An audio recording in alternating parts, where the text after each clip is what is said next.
Welcome to Pastor Aggressive Podcast. Real life, real faith, real talk. See if this is a fun challenge for today. See if you can count how many times Zach sniffs on the podcast. So you know what I was just thinking about? What's that? Have you ever noticed that if somebody else sniffles, it makes you sniffle? No, I've never. You've been sniffling all night, and I have nary a sniff. Nary a sniff. What's going on with you, man? What's going on with me? What it do, flight crew? Man. FTC. I don't really know. There was something I was thinking about when we were doing recovery group and like starting about victories and struggles, and then I struggled to come up with what I was thinking about. So I really don't know what's going on with me. Okay, yeah, here it is. So there's been some stuff, like, I don't know, there's been some issues. Getting to see family around Christmas time is always a nice thing. But, like, there's some kind of strain with my brother where he's kind of going through this weird thing. And I don't know. It's kind of like he's like trying to he keeps saying he's processing trauma, which I'm not trying to trauma shame somebody, you know. He needs to just take it on the chin. But I was not trying to set you up for that stupid joke. But what happened is we all had the same childhood, or I think we did, and then he's talking about how like he's just processing trauma and stuff, and me and my sisters are like, we don't get that. We don't understand what there is to process, because we feel like we experienced the same as him, whatever that looks like, and we don't feel that way, you know? So, surely you experienced bad things as a child. Yeah. But I don't know where he's getting that, like his childhood was so terrible or whatever. What do you think it is? I don't know, man. I don't know. Yeah. Sucks, man. But it's that isolation thing, because like he hasn't been around, and he's kind of like in his own little bubble, and like doesn't work with anybody. Does that make sense? Yeah. Like he works by himself, and so there's not really anywhere to bounce these ideas or thoughts off of. And so when he did with us, we're all just kind of like, what, like trying to make sense of it all. And I love my brother, man, but it feels like weird. And then he's saying like, you know, none of us invite him to do anything. But I was like, dude, I don't invite our other sister. One lives in Florida. So, I mean, she was here this week and we got to hang out with her a little bit. But I don't really invite my other sister to do a whole lot of stuff. We just don't do that, really. That's not like our thing, you know? When we were talking about this, we kind of like contrasted it with my mom.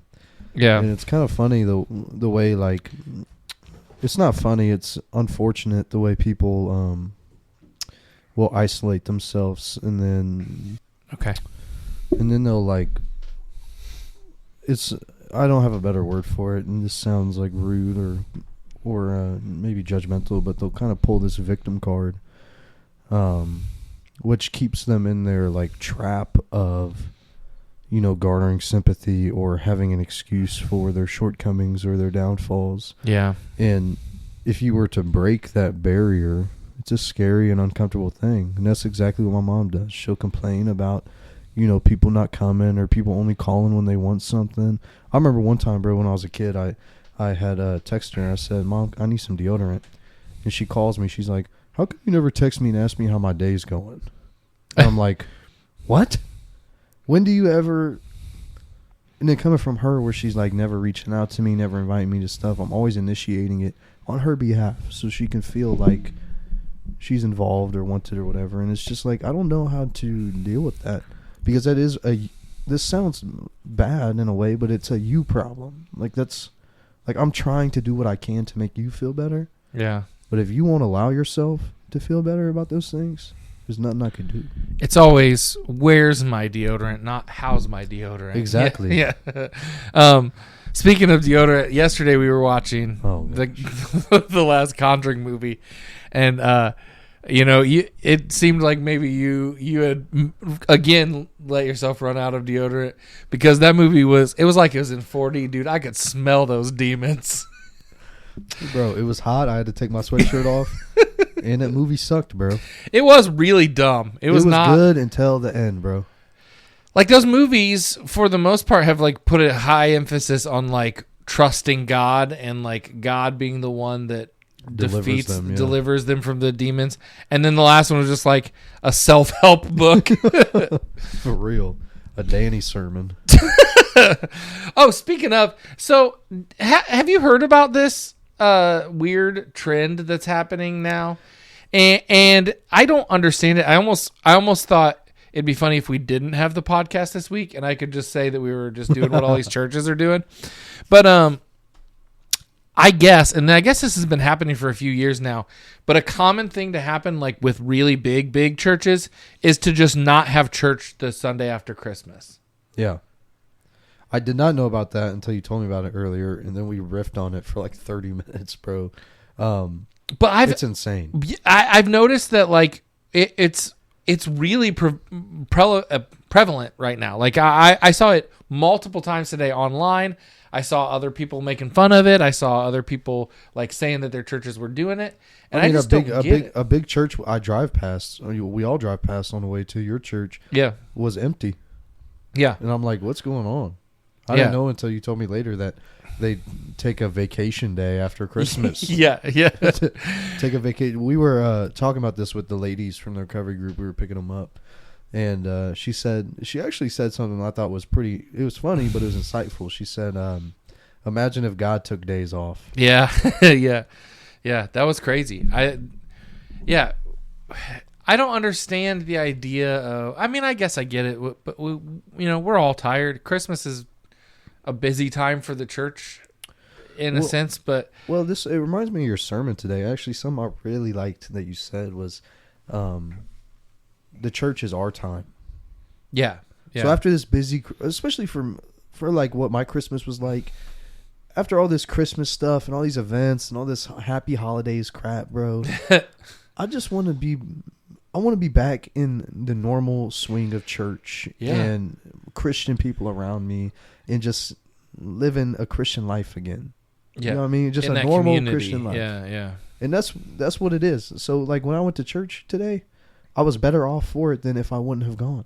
Yeah. If I wouldn't have gone, I'd still be sulking and thinking about all these things that happened over the holidays and trying to rest and this and that. My rest was today.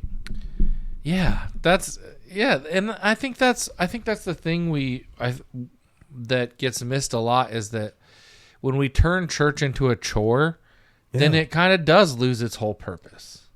I mean, there is no purpose in works or tradition or ritual if it's a chore. Yeah. None of it. Yeah. If prayer is a chore, get rid of it. Right. I wanted to say something to Wade tonight with what he was talking about, but I seen this quote from a saint. I can't remember who it was, but he said, "A man has not yet learned to pray if he doesn't need prayer like he needs air." Yeah, that's good. I've heard that before. Yeah, I mean, so it's like things like that. We realize we need them. They're a necessity. They're sanctification is the churchy word, but they're literally our life support. Yeah, you know what I mean. And to miss out on that thing in the spirit of recouping from a crazy holiday is insane. Yeah, I guess I don't understand it. I just don't understand, even as a busy pastor. Now listen, I'm not a CEO pastor where I'm your like, next book title is busy pastor. But as a busy pastor in the sense of like, as busy as you get as being like a small church, and I want to come back to that small church thing. Put a pin in that. Don't let me forget it. But I feel really busy sometimes, and but the answer to that busyness to me is not, let's not have church on Sunday. That would never be my thought on that.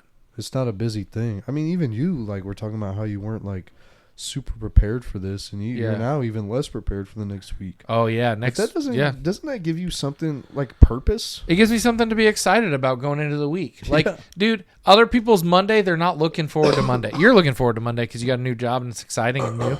But most people are not looking forward to Monday. Now, granted, a lot of people aren't working this Monday because the week between Christmas and New Year's, a lot of people take off. But including churches now, apparently. But I'm looking forward to Monday because that, for me, which when the episode comes out, it'll be Monday. But I'm looking forward to Monday because for me, it's like, okay, I'm excited to see what God's going to put on my heart and where we're going from here. I've got some ideas.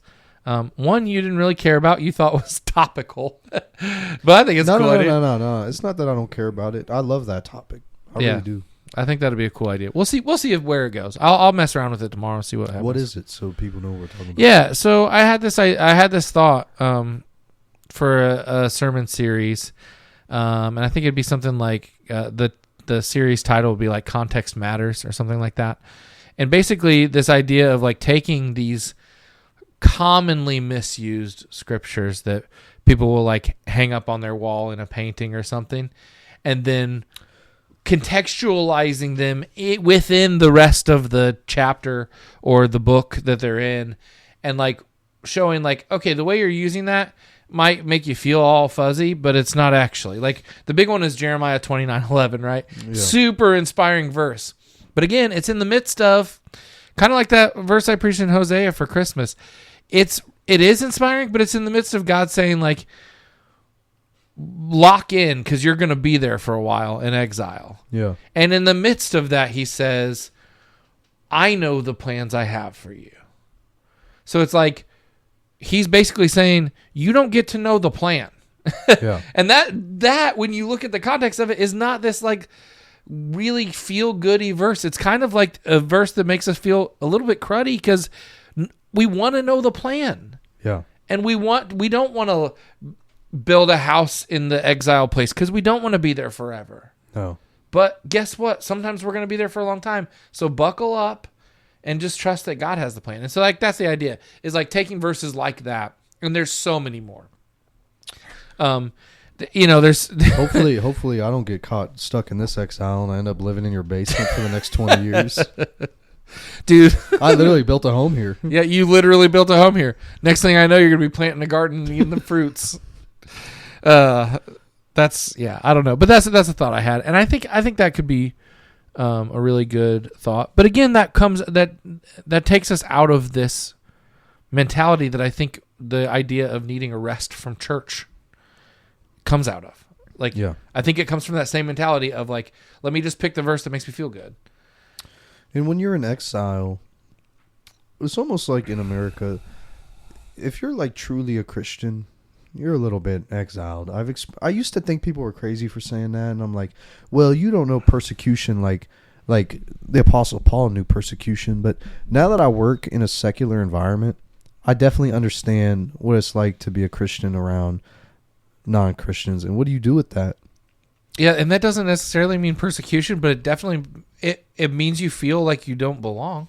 Yeah, but what makes you feel like an outsider. To your point with the church is like, I look forward to Sunday because I get to be with my people. Yeah. I spent the whole week toiling and working with people who are blaspheming the Lord and acting crazy. And like, I'm spending my whole week trying to minister to these people. I'm excited for Sunday when I can come be ministered to and come talk with people and just already be on this level playing ground where I don't think that I'm like having to help you or guide you or do this or that. It's like really a day of rest. Yeah. Speaking of that, what did you want to say about the small church thing? Oh, yeah. I just saw this interesting study today because I always say like I'm a pastor of a small church. Our church is about 100 people. That is not what a small church is in America right now. In fact, the average church, this is crazy. Like, and I saw this on I don't know if this how accurate these stats are, but I saw a stat today that said the average church is 65 to 75 people in America. The average church in America. Church? What? Average small church or just the average church? That's the average church. Imagine how many small churches there are, because those numbers have to be like, to combat a church of like 5,000, you would have to have like several churches of like 10 or less to make that average out. And so like by that standard, I say my church is small, but by that standard, our church is not small. Yeah, you're like middle class. Yeah, like middle of the road, really, which is crazy. Or even like above average, if you would by that. So Well, I've noticed coming from like a real small church. I mean, my old church was probably like 30 people, 40 people. Yeah. To come into your church, it is. I mean, even 100 people is a different vibe. You know what I'm saying? At my old church, I knew every single person in there. Yeah. Talked to every single one of them. Yada yada yada. At your church, like I feel like I keep seeing new people every week, and I know they're not new. I know some of them are new. I'm just not remembering them or recognizing them. There's a huge difference. We got to change the line I use, which I'm so sick. I'm ready to get rid of announcements again. I come back around to this every 3 to 6 months. You think too much, man. Every time I talk to you, you complain about the same thing, bro. This is only an inside joke for you and me, and I don't know why that's so funny. But anyway, but on that same, like, I think I need to change, if I don't get rid of announcements, I need to change the way that I talk about the welcome packets, because I always say if this is your first time or your first time in a long time, right? Yeah. And I always thought that was a catch-all, but that doesn't actually necessarily work. Today I got a connection card from someone who's been coming for like 3 or 4 weeks, which is probably when you would feel like you might want to fill that out. Right. Yeah. Which is the reality of it. So I'm like, how do I word that in a way that's like inviting people that have been there for a while to go ahead and like, hey, if you want to get connected with us, if you've been here for a minute. What's the purpose of the connection card? So for me, I send them out like a letter encouraging them, telling them a little bit more about like what our church is, and like if you truly want to be a part of this long term, this is what it looks like. I should send you one. But like it's basically like, hey, we're glad you've joined us for X amount of weeks or whatever, and if there's any way I can be praying for you, let me know. Send in my contact information and stuff like that. It's basically just to show that somebody is recognizing that they've been there, or that they are. It also lets me know if they're actually seeking a church or if they're visiting, because that's like part of the thing is you get to mark on there like which it is. So I think what's helpful for me, and we've talked about this a lot, is like explaining when you say things. So instead of like the catchphrase or whatever, just like, you know, explain what the connection card is and what it's for. Yeah. And then people that are interested in that are going to seek that, you know what I mean? Yeah. Because I didn't know what a connection card was. Maybe that's a normal like church thing, but yeah. Connection cards are as normal as taking the Sunday after Christmas off, brother. Speaking of Christmas, what a stupid. Okay, yeah, go ahead. I'll spare you guys from my trauma on Christmas, but we do want to talk about pagan Christmas. Dun dun dun. Yeah. I know we use this. We throw this word pagan around a lot, but we found a pretty fitting definition. We did. Bro. So C.S. Lewis has this. He calls it a sermon, but it's really just a writing he did to a newspaper, I think, from what I gathered from it. But basically, this newspaper wanted him to write a sermon, a Christmas sermon, to pagans. Right? Is that what? The idea was? Well, here, let me read the intro to it. Yeah. He says, when I was asked to write a Christian sermon for pagans, I accepted the job lightheartedly enough. But now that I sit down to tackle it, I discover a difficulty. Are there any pagans in England for me to write to? I know that people keep on telling us that in this country, or that this country is relapsing into paganism, but they only mean that it is ceasing to be Christian. Yeah. And is that all the same thing? That's a provoking thought. Right. And he makes the point then. He goes on to make the point that it's not the same thing. In fact, if it were truly pagan, that's like, in a sense, it's spiritual. It's like naturalistic. They're seeking something. And they acknowledge that they are not themselves perfect. Right? Like the Magi's. In right. The nativity story. They were seeking something, and they knew that there was something bigger than themselves. The problem is, he goes on to explain that there's this third thing, that's not just either pagan or Christian, or even like pagan or religious, but there's a third thing that's like post-Christian, he calls it, or modernism, where it's secular. Like this idea of, I'm good enough the way I am. I don't need something bigger than me. You've seen Christianity and you don't want a part of it. Yeah. He describes literally what a heathen and a pagan is. Right. He says a heathen was a man who lived out on the heath, out in the wilds. Yeah. Makes sense? Yeah. A pagan was a man who lived in a pagus or small village, Both words, in fact, meant a rustic or yokel. Yeah. Date from the time where the Roman Empire was already Christianized. Yeah. Pagans Which I thought or that was heathens fascinating. are the backwards people in the remote districts who had not yet been converted, who were still pre-Christians. Yeah. So he has these pre-Christians, pre-Christians, Christians, and then post-Christians. Yeah. Not necessarily in a hierarchical order, I don't think. No. But the interesting thing about pagans is he's like, these people are religious. And he even says in the sermon, he says, some would say, or he says half the church would say too religious. Yeah. Yeah. Which I thought was interesting. Yeah. But these people believe in something. Yeah. And he talks about how coming from that place actually gives you a better opportunity to accept Christianity versus the post-Christian idea of, because paganism comes from, there's something I'm missing. Perhaps it could be Christianity, right? It could be faith in God, and maybe that God is the Christian God. Whereas post-Christianity is like, I don't need anything. I'm good enough the way I am, and I set my own morals. Right. Well, and he says that in here. He doesn't say that pagans necessarily think they're too good or too cool for school. Right. He actually says the pagan code may have been on some points a low one, but it was too high for the pagans to live up to. Right. Hence, a pagan, through in many ways merrier than a modern, had a deep sadness. A modern, like a secular. Yeah. So this is almost kind of like the stuff Isaac talks about, where he's like, I think God is. He may not believe this, but this is what I understand. We talk about a Muslim. Can a Muslim be saved, or can a pagan be saved? Well, in a sense, they have like some understanding of the natural law, which they know they can't live up to. Right. Which is literally what points us to Christ. Yeah, that's the starting point for any of us. That's a Exactly. that's a great place to start. Yeah. To start, keyword. Yeah. I want to find what he Much better says. place than I'm my own God, or I'm good enough that I don't need a God. Yeah. Yeah. Yeah, he describes the post-Christian view as, he says, according to it, nature is not a living thing to be reverenced.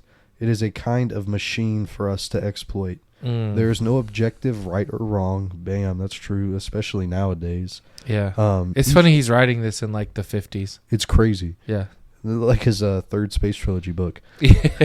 Each race or class can invent its own code or ideology just as it pleases. Yeah. And whatever may be amiss with the world, it is certainly not we, the ordinary people. It is up to God, if after all he should happen to exist, or to government, or to education, to give us what we want.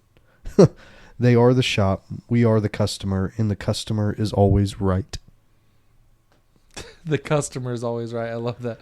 That's secularism. Yeah, it really is. That is what we're dealing with in the modern world now, is that there's this idea that like whatever your complaint is, it's valid. Yeah. And that puts us all in this place of like self-righteousness. Even if you don't think of it in terms of religion, it's still self-righteousness, right? Right. Like when we think of the word self-righteousness, we think of like self-righteous Christians or like Pharisees, right? But the reality is there is a self-righteousness in just feeling like whatever your thought process is justified because you thought of it.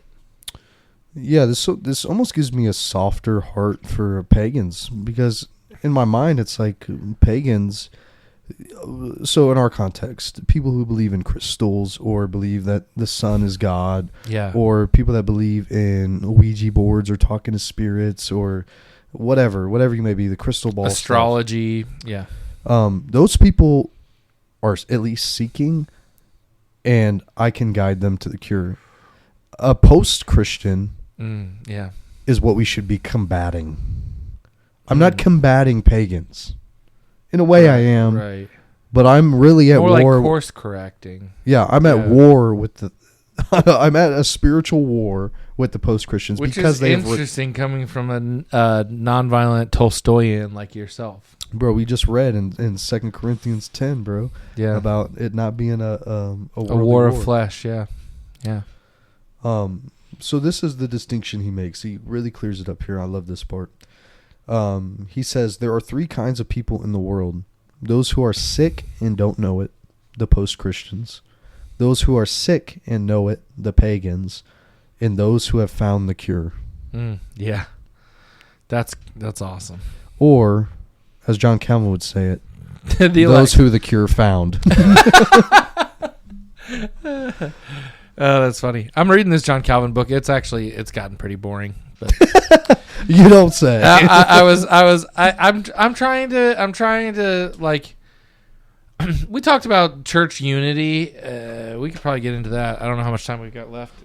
It's all depending on when I get this phone call. But we talked about church unity a lot this week, and what that looks like, because Christ prays that his church will be unified. Oh, I remember this conversation. And so we got on this whole idea of like, what does that look like? And I think sometimes that just means not combating the stuff that we shouldn't be fighting about, the infighting that is unnecessary. And so in that mindset and like feeling really like the Holy Spirit was working on me in that way, I decided to read this John Calvin book because, we just quoted C.S. Lewis, right?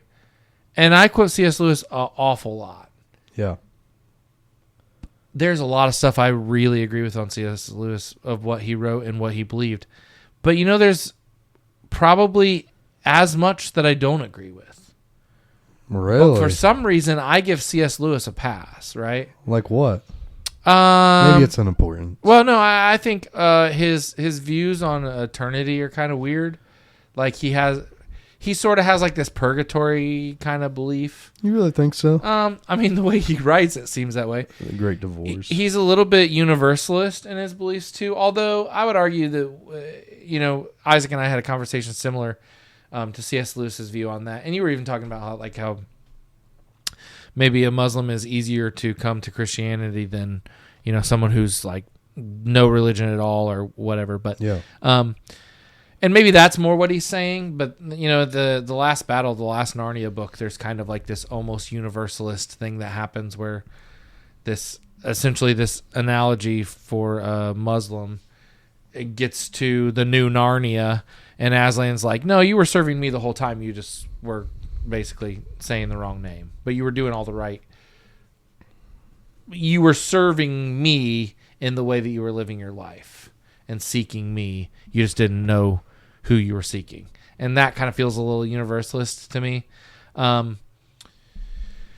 I don't know, I think there's parts of C.S. Lewis that I don't really agree with fully. Is that universalist though? I mean, kind of. Not really, but at the same time, there's a character who he says does not get to go to the new Narnia because they took up this consumerism and like wanted stuff more than the real reality. So I don't know. I think, in my personal unimportant opinion, I think a Muslim is a lot closer to the truth than a post-Christian. I would agree in that they're at least looking for something where they feel like they're wrong. But it sounds like the distinction C.S. Lewis makes is that this Muslim was still trying to serve God versus a post-Christian serving themselves. Now, I know that the one qualification for getting into heaven, quote unquote, is it's not to serve God.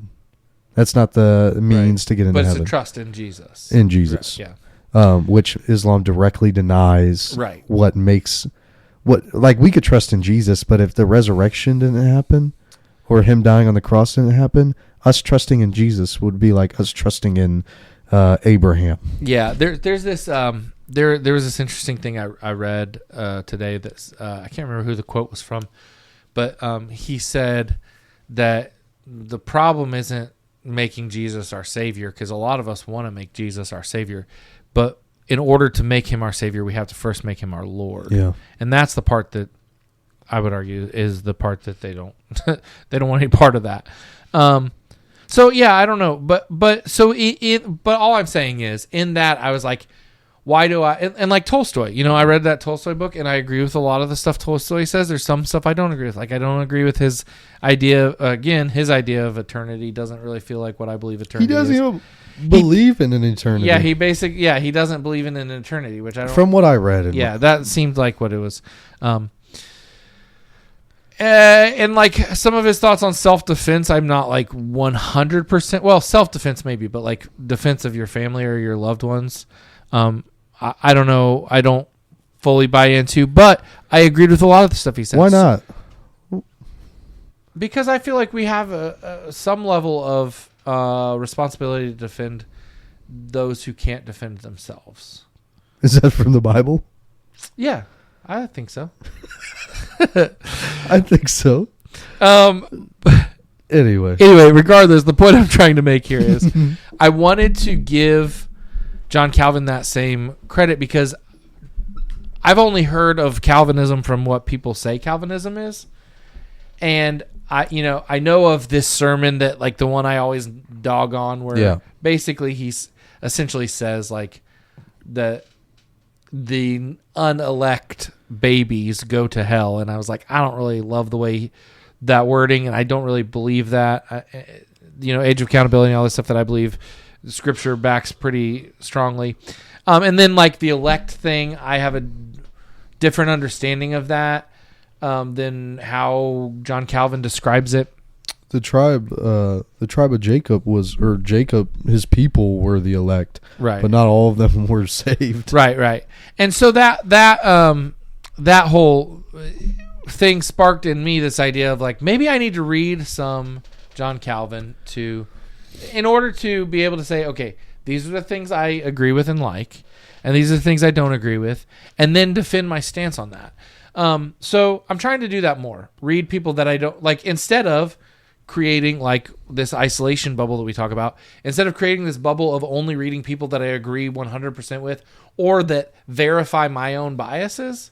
Yeah. I'm trying to read different people. Now that's not to say I'm not going to go out and like read a bunch of like separation of church and hate. I'm not going to read separation of church and hate, which and I'm not going to read like the Book of Mormon to be like, well, maybe some of this I can get behind. Dude, Isaac had a Book of Mormon in his tattoo shop. Dude. Yeah, that's funny.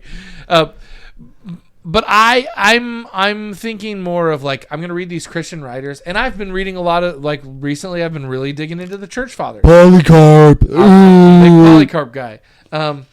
Polycarp denies perpetual virginity. I didn't say he denies it. He just never vocally confirms it or in his writings confirms it. And Jerome just said he did. He's like, hey, one time I heard Polycarp say that. One time 200 years ago. One time we were hanging out in the sauna and Polycarp told me he believes. Yeah.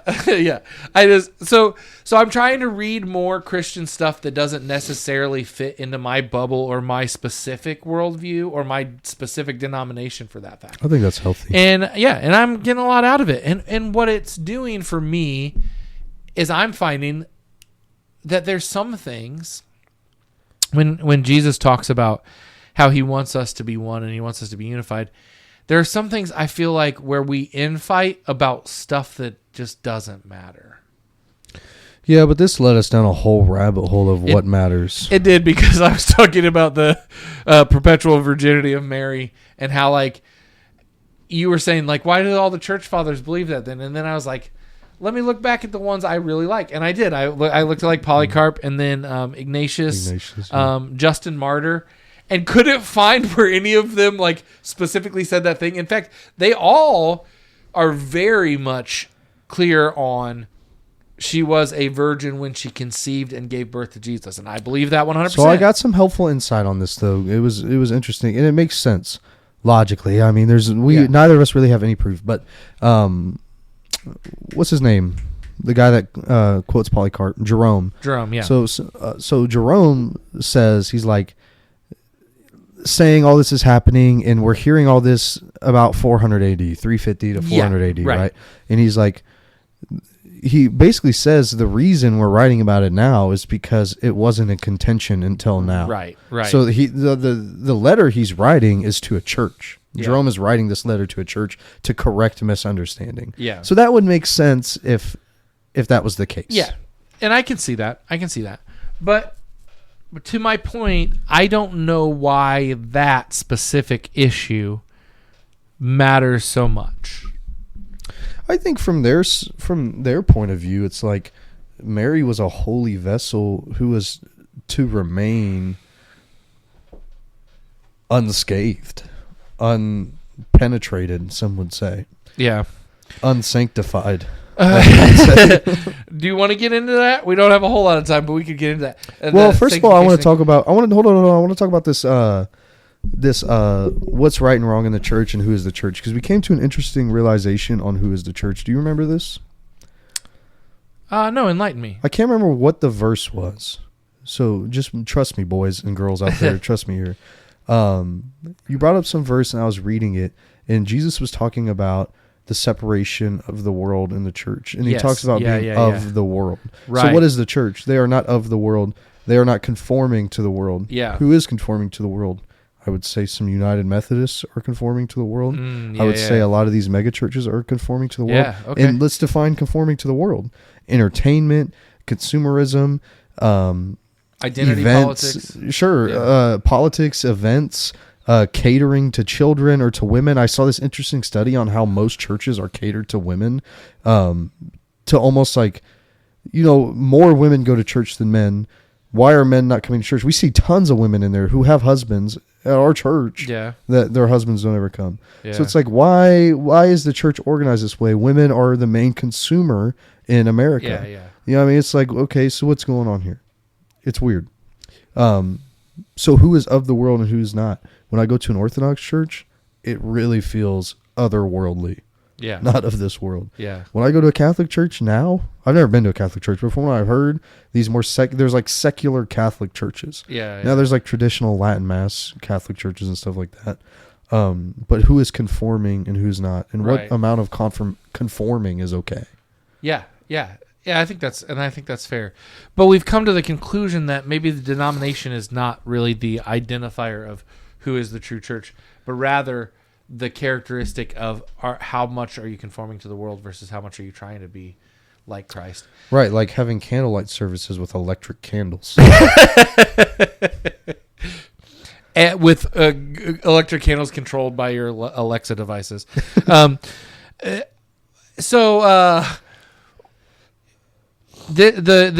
this brought us to this discussion. Yeah, and I'm glad you brought that up. But this brought us to this discussion of like Mary's perpetual virginity and why does that matter? Because I was saying that in the sense of if she truly was married, and this is another thing where they're like, well, Joseph's marriage to her was more of like a responsibility than an actual covenant. It was a commitment before it was a marriage. Yeah, but I would argue that if the truth is that it was like covenant marriage by God's standards and not by the cultural one, because the cultural standard was kind of like women were property, and that's not right, and that's not God's design, right? So if it was like truly covenantal marriage and consensual, then and my argument would be then there's absolutely nothing wrong with her and Joseph becoming one flesh. But is there something wrong with them not having sex? Don't use the word coming. We don't agree on that.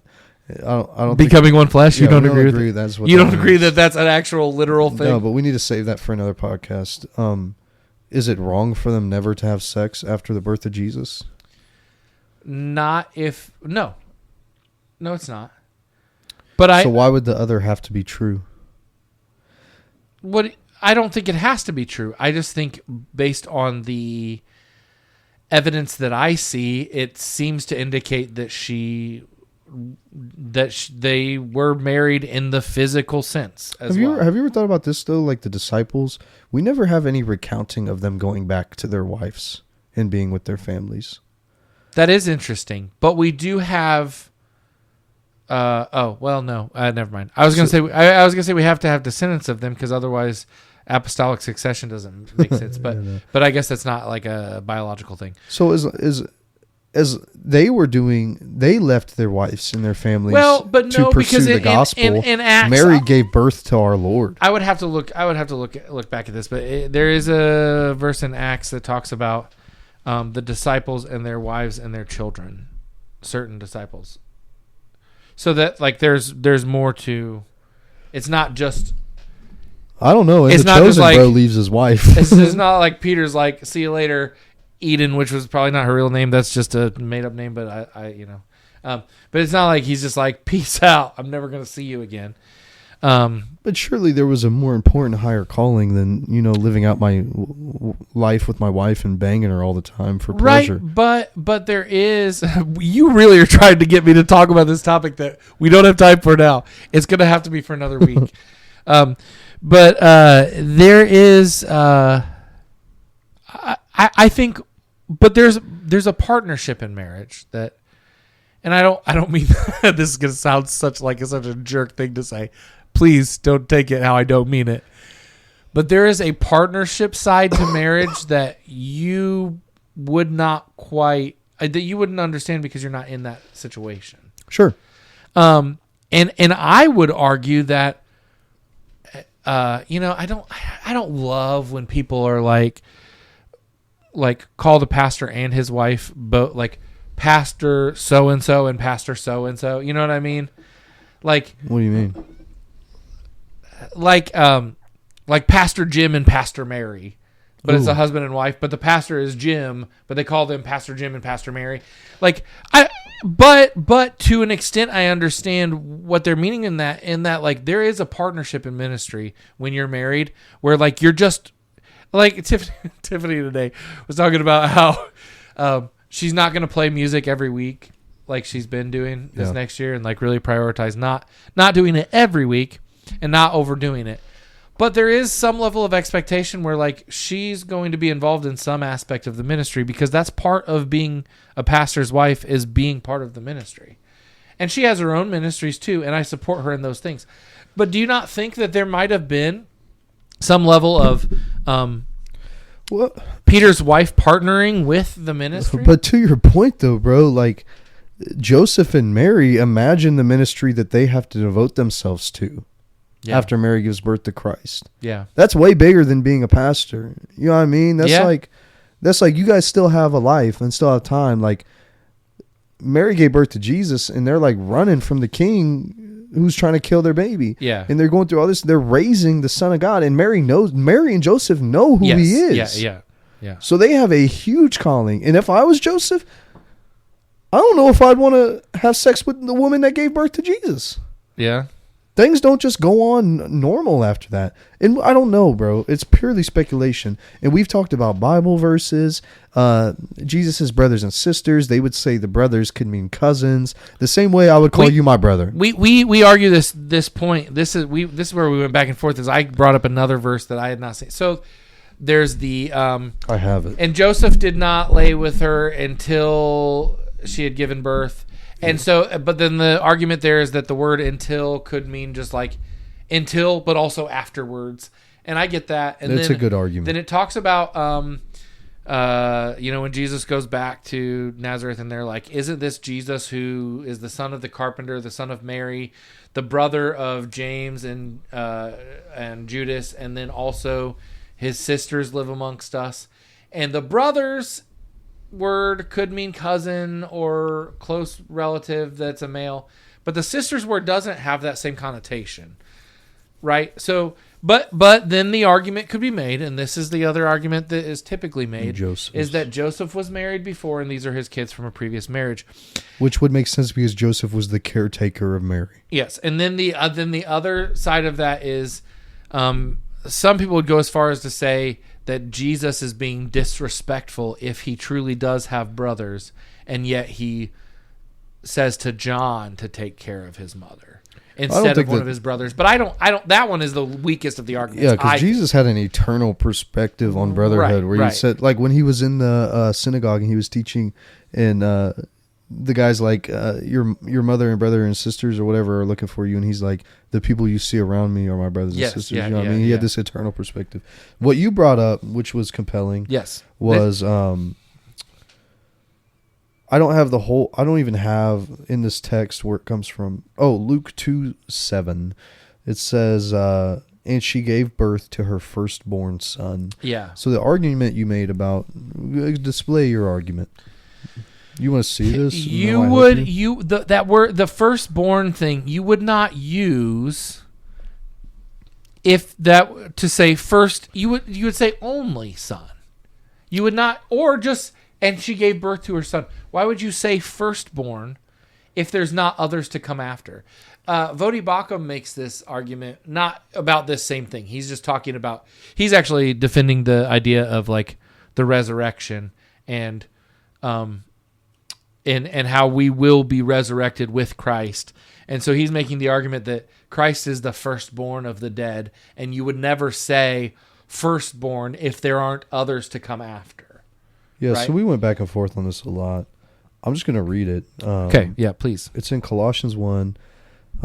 It says, He is the image of the invisible God, yes. the firstborn of all creation. Yep. For by him all things were created in heaven and earth, visible and invisible, whether thrones or dominions or rulers or authorities, all things were created through him and for him. So if you take, in my opinion, if you take this literal approach to it that you're taking, you would have to believe that Jesus was created. Not eternal. Okay, now that's the biggest straw man I've ever heard. It's not, bro. Because I've heard Muslims argue this all the time. He is the image of the invisible God, the firstborn of all creation. I'm not quoting that scripture. I'm talking about. I know what you're talking about. In Colossians 1:18, when it said, "He is the head of the body, the church. He is the beginning and the firstborn from among the dead, so that in everything he might have the supremacy." He's the firstborn from the dead, meaning like he is the first one. He is physically born again in a way that we are spiritually born again. He rises from the dead, so we too will rise from the dead. Because if he was the only one to rise from the dead, he would not be the firstborn from the dead. He would be the one who rose from the dead. Right, but I'm pointing at the word firstborn. Right. The word firstborn there doesn't imply the same thing. Especially here, it doesn't imply the same meaning that you're saying. Do you see what I'm saying? He's the firstborn of all creation. We know he's not the firstborn of what's to come of creation. Not meaning that he's the firstborn, now there's other creation coming after him, because we believe he eternally existed. Yeah. And this is what I was pointing at earlier, is the word firstborn there could have some other meaning the same way this does. But why would it say her firstborn son? I have no idea. I'm not Catholic or Orthodox. That's my argument. Neither of us. I mean, I'm more on your side than I am on my side, but I'm trying to understand it, and neither of us are from that paradigm. But what I'm saying is that coupled with the other, what I would call proof texts, where they would be able to refute them. Even if you refute all of those other things, it's like this is not the same thing, because this is an actual like real truth issue. But it's like when people will argue against the text of like, well, the word homosexual doesn't actually exist or whatever. I'm like, okay, take all that away. Jesus says that marriage is the way God created it, and God's created design is a man and a woman. That's what he says. So like, take all that away. I'm saying, okay, take away the brothers thing, if that, or the until thing. If you take away all of those things, I still feel like the firstborn, Mary gave birth to her firstborn son. That to me feels like take away all that other stuff and it has a strong argument. But with the other stuff, I feel like it has the strongest argument. Yeah, I don't want to harp on this too long, but I mean, what we talked about was no, and unfortunately we are out of time. Like, I have to go get the girls, and we're at our normal time anyway. But hey, man, I'm just saying, Jesus. I mean, Mary ascended. All glory to Mary. And we could definitely get into that argument, and I could tell you, yeah. Anyway, I don't want to get But you know what? But I may be coming around one of those wax drops from the Christmas Eve candlelight service formed into the shape of Mary. So now I don't know what's going on. Mary, please don't strike his head. Anyway, I'm not. Oh gosh. Anyway, I'm not with him. You said I'm not with this dude. He came alone. Anyway, all I'm saying is it's worth the thought. And I would also argue that it's not. What you're saying is Mary is a thought. That is not what I'm saying. I'm saying you're saying Mary's some harlot. I'm saying it's possible that she had sex with her husband, consensual sex with her husband in a consensual marriage. She had sex that is by God's design. She had sex with her caregiver. That is not anyway. This is the argument we could argue forever, but we don't have time. But I will say we're going to talk about that very idea of sex in marriage and its purpose and coming from two guys that have had a lot of sex. Keep it to yourself. Yeah, bro. you know what? Yeah. This is for a talk for another time. But anyway, I gotta go, and I know that you've got things to do. Probably. Nah. No, you gotta go to bed. You got work in the morning. I gotta clean up this grout in the shower. But you know what? God's truth won't back down, And neither should you. Stay focused, stay aggressive, and stay relentless for God's glory. Amen.